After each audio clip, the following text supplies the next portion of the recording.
Hello friends, मैं हूँ लुबना तनवीर और मैं टारगेट फॉर आईक्यू की तरफ से आज ये वीडियो बना रही हूँ जिसमें कि मैं आप लोगों के साथ डिस्कस करूँगी मेंटेनेंस अंडर मुस्लिम लॉ। ये जो मेंटेनेंस का टॉपिक है इसको मैंने सीआरपीसी के साथ रिलेट किया है। ये जो आपका टॉपिक है ये आपके मेंस के पर्पज से भी बहुत इंपॉर्टेंट है। यूपी जुडिशरी, बिहार जुडिशरी, जिसमें भी मुस्लिम लॉ या फैमिली लॉ के क्वेश्चंस पूछे जाते हैं उसके लिए ये टॉपिक बहुत इंपॉर्टेंट है और मैंने उसी पॉइंट ऑफ व्यू से ये वीडियो बनाया है। तो आइए देखते हैं मेंटेनेंस अंडर मुस्लिम लॉ। अगर हम मेंटेनेंस की बात करें तो मेंटेनेंस को हम नफका भी बोलते हैं। मेंटेनेंस को हम नफका बोलते हैं। नफका का मतलब क्या होता है? Food, clothing and lodging. Food, clothing and lodging, ये जो डेफिनेशन है वो दरुल मुख्तार की तरफ से दी गई है मुस्लिम लॉ में, जिसमें कहा गया कि रोटी, कपड़ा एंड मकान, हम नॉर्मल लैंग्वेज में अगर बोले तो रोटी, कपड़ा एंड मकान, ये मेंटेनेंस होता है। ठीक है, तो अंडर मुस्लिम लॉ जो मुस्लिम हस्बैंड है, Muslim husband is legally bound to maintain his wife. जो प्राइमरी रिस्पॉन्सिबिलिटी होती है वो मुस्लिम लॉ में मुस्लिम हस्बैंड की होती है। Muslim husband is legally bound to maintain his wife. ठीक है, अब मेंटेनेंस में क्या क्या आता है? मेंटेनेंस में हमारा खर्चाए पानदान, ठीक है, खर्चाए पानदान और मेवाखोरी। खर्चाए पानदान क्या होता है? पहले हमने देखा है कि हमारी जो दादी नानी ये लोग होती थी वो ऐसे पानदान रखती थी जिसमें वो लोग पान खाते थे, तो उसका जो खर्चा है उसको खर्चाए पानदान, पहले के ज़माने में वो खर्चाए पानदान कहलाता था, जो कि एक मुस्लिम हस्बैंड को अपनी वाइफ को देना होता था। ठीक है, उस इंग्लिश में हम बीटल बॉक्स एक्सपेंसेस भी बोलते हैं। खर्चाए पानदान को हम बीटल बॉक्स एक्सपेंसेस बोलते हैं इंग्लिश में। ठीक है, तो मेंटेनेंस इंक्लूड्स खर्चाए पानदान एंड मेवाखोरी। मेवाखोरी क्या होता है? मेवाखोरी मतलब dry fruits, eating of dry fruits. ठीक है, तो ड्राई फ्रूट्स के लिए भी पैसे मेंटेनेंस में इंक्लूड होते थे, जो कि हस्बैंड को अपनी वाइफ को देने होते थे, और खर्चाए पानदान जो बीटल बॉक्स एक्सपेंसेस होता था वो भी इंक्लूड होता था इसमें।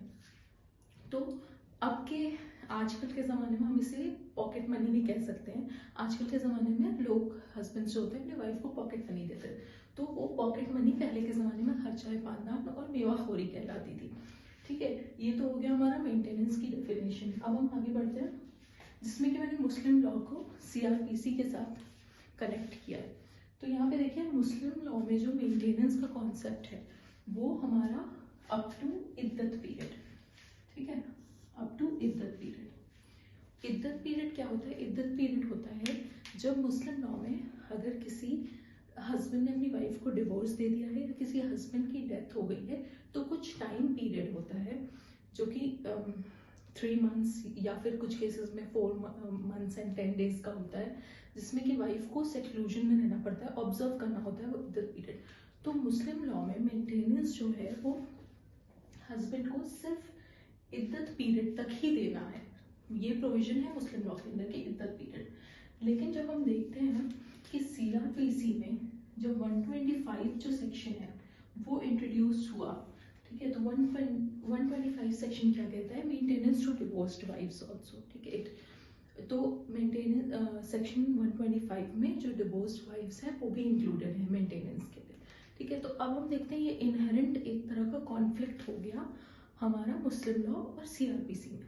मुस्लिम लॉ में मेंटेनेंस जो है वो इद्दत पीरियड तक ही देना है, और सीआरपीसी में जब 125 इंट्रोड्यूस हुआ तो उसने मेंटेनेंस डिवोर्स वाइफ को भी इंक्लूड किया कि मेंटेनेंस जो है वो डिवोर्स वाइफ को भी मिलना चाहिए, तो वो इद्दत पीरियड के बाद भी मिलना चाहिए। तो एक तरह का ये इनहेरेंट जो है वो कॉन्फ्लिक्ट हो गया between Muslim law and CrPC.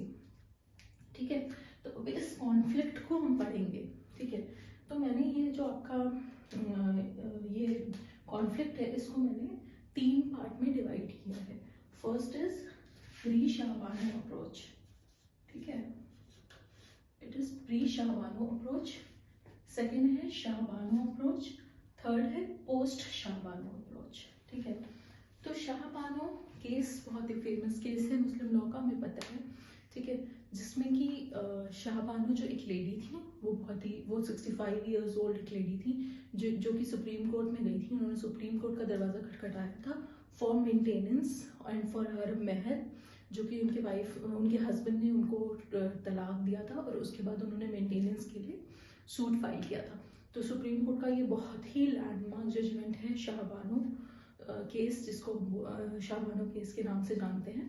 तो वो प्री शाहबानो अप्रोच में क्या हुआ था ये मैं आपको बताऊंगी, फिर Shahbano approach and then post Shahbano approach. तो प्री शाहबानो अप्रोच में क्या हुआ था, सेक्शन 125 सीआरपीसी का जब इंट्रोड्यूस हुआ, ठीक है, जब इसमें ये कहा गया कि मेंटेनेंस जो है वो डिवोर्स्ड वाइफ को भी मिलेगा, तो बहुत ही ह्यू एंड क्राई सोसाइटी में Muslim members of the society जो थे उन्होंने ह्यू एंड क्राई रेज किया, क्योंकि मुस्लिम लॉ में अकॉर्डिंग टू मुस्लिम लॉ जो मेंटेनेंस है वो सिर्फ इद्दत पीरियड तक ही मिल सकती है। तो एज अ रिजल्ट क्या किया इन्होंने section 127 clause 3 clause B sub clause B was introduced CrPC में। Section 127 clause 3 sub clause B जो है वो इंट्रोड्यूस किया, ठीक है, जिसमें ये कहा गया कि अकॉर्डिंग टू सेक्शन 127 ये कहा गया कि अगर कोई कस्टमरी लॉ में या किसी पर्सनल लॉ में कोई अमाउंट आप पे कर देते हैं पहले ही, ठीक है, तो उसके बदले में आपको मेंटेनेंस देना जरूरी नहीं है। आप कैंसिल, आपका मेंटेनेंस का जो ऑर्डर है वो कैंसिल हो जाएगा अगर आप एक बार कोई अमाउंट जो है वो पे कर रहे हैं एज अ कस्टमरी अमाउंट। तो ये जो था ये सेक्शन ये बात कहता था। तो इस सेक्शन की जो वैलिडिटी थी वो काफी सारे केस में चैलेंज हुई। फर्स्ट केस है हमारा बाई ताहिरा का केस, जिसमें ये सेक्शन चैलेंज हुआ था। उसके बाद आपका फजलुन बी का केस है, ठीक है, फजलुन बी वर्सेस खादर अली, जिसमें कि ये चैलेंज हुआ, ठीक है। तो ये बात एक्चुअली ये थी कि जब इन्होंने कहा कि 127 में कस्टमरी अमाउंट अगर आप दे देते हो तो मेंटेनेंस नहीं देना पड़ेगा, तो मुस्लिम लॉ में एक महर का जो कॉन्सेप्ट है, डावर जिसको हम इंग्लिश में बोलते हैं, कि महर जो है वो लड़का लड़की को पे करता है, हस्बैंड वाइफ को पे करता है at the time of marriage, ठीक है। तो उसमें ये कहा गया कि क्या बोलते हैं, महर जो है वो कस्टमरी अमाउंट हो जाएगा और इसके बदले में हमें मेंटेनेंस पे नहीं करना पड़ेगा, ठीक है। तो ये दोनों केस में चैलेंज हुआ था वैलिडिटी। तो इसमें ये कहा गया था कि 125 जो है वो मुस्लिम वेमेन पे भी अप्लाई होता है, ठीक है। और अगर महर का या कस्टमरी अमाउंट जो है वो एडिक्वेट है, सफिशिएंटली एडिक्वेट है कि वो एक वाइफ के लिए काफी है, तो फिर आपको मेंटेनेंस नहीं देना होगा। बट इसमें ये कहा गया था कि सेक्शन 125 जो है वो सोशल लेजिस्लेशन है, ठीक है, सोशल लेजिस्लेशन है जो कि प्रिवेंट करता है वैग्रेंसी एंड डेस्टिट्यूशन, ठीक है, डेस्टिट्यूशन और वैग्रेंसी को प्रिवेंट करता है, ठीक है। तो अब उसके बाद आता है शाहबानो अप्रोच। शाहबानो केस में हमें पता है कि शाहबानो जो लेडी थी वो सुप्रीम कोर्ट के पास गई थी, तो उसमें ये इशू रेज हुए थे शाहबानो केस में, जिसमें distinction between mehr and maintenance का इशू रेज हुआ था। और दूसरा था can section 125 apply to Muslim women, ठीक है। तो शाहबानो में ये कहा इन्होंने कि mehr is all together a different thing. Mehr जो है वो मार्क ऑफ रिस्पेक्ट है from the husband to the wife, ठीक है। मेंटेनेंस एक अलग चीज है, मेंटेनेंस जो है वो आपको डिवोर्स के बाद भी पे करना है। और फिर इसमें ये कहा कि मुस्लिम वुमेन पे सेक्शन 125 अप्लाई होगा, वैसे ही जैसे हर किसी पे होता है वैसे ही सेक्शन 125 मुस्लिम वुमेन पे भी अप्लाई होगा। तो क्योंकि ये सोशल लेजिस्लेशन है।